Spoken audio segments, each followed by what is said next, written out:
धनतेरस के शुभ अवसर पर प्रकृति सेवा समिति ट्रस्ट मुरादाबाद द्वारा सिविल लाइन स्थित एक पार्क में इको फ्रेंडली दीपावली को लेकर एक विशेष प्राकृतिक चर्चा का आयोजन किया गया।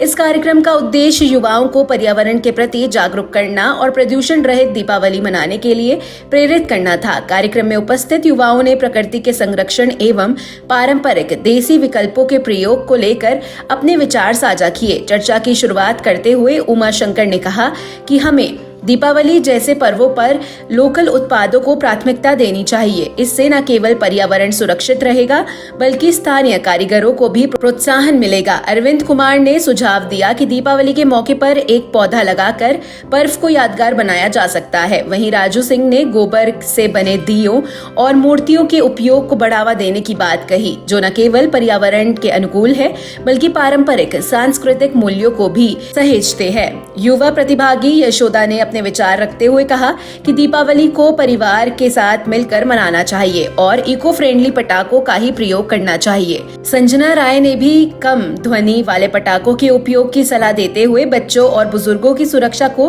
प्राथमिकता देने का आग्रह किया। कार्यक्रम में विशेष रूप से उपस्थित पर्यावरण सचेतक एवं ट्रस्ट के संस्थापक महासचिव नौपाल सिंह पाल ने बुद्धि विहार क्षेत्र में बिना किसी ठोस कारण के लगभग 5 वर्ष पुराने हरे पेड़ को काटे जाने पर रोष व्यक्त किया। उन्होंने कहा कि पेड़ को काटने की बजाय ट्रांसप्लांट किया जा सकता था।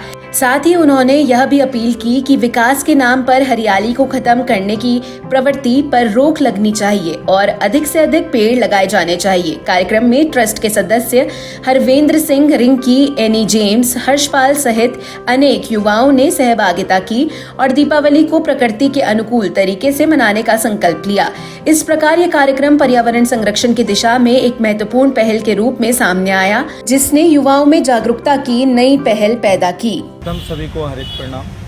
जैसा कि आप देख रहे हैं कि अभी एक बुद्धि विहार में जहाँ पर बार मेमोरियल बनाया जा रहा है, वहाँ अभी एक सेमल का पेड़ लगा हुआ था और बहुत ही हरा भरा पेड़ था। जब भी हम उधर से गुजरते थे, मेरे घर के पास में भी था, आदरणीय राम सिंह बिष्ट जी ने वो पौधा लगाया था और पौधे को पानी भी देते थे, हमने भी पानी दिया। लेकिन जब वो 5-6 साल के बाद अब देखा हमने कि वहाँ एक चौराहे का निर्माण किया जा रहा है और पता नहीं कौन सी एजेंसी वो जो है काम कर रही है और उसने पेड़ को नष्ट कर दिया और पेड़ को नष्ट नहीं किया बल्कि अपनी सांसों को नष्ट कर दिया। तो ऐसे जो भी ठेकेदार होते हैं या जो भी एजेंसियां हैं या जो भी विभाग हैं, उनसे निवेदन है कि पेड़ों को ऐसे ना कटवाएं, अपनी सांसों को बचाएं।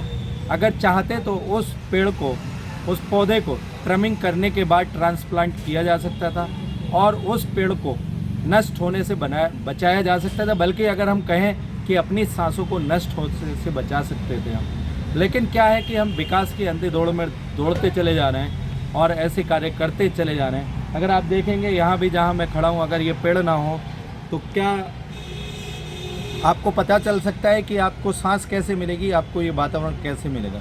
इसलिए निवेदन कि प्रकृति और पर्यावरण को बना रहने दें, अपने इकोसिस्टम को बना रहने दें, प्रकृति के बीच रहें, स्वस्थ रहें, मस्त रहें। हरित प्रणाम।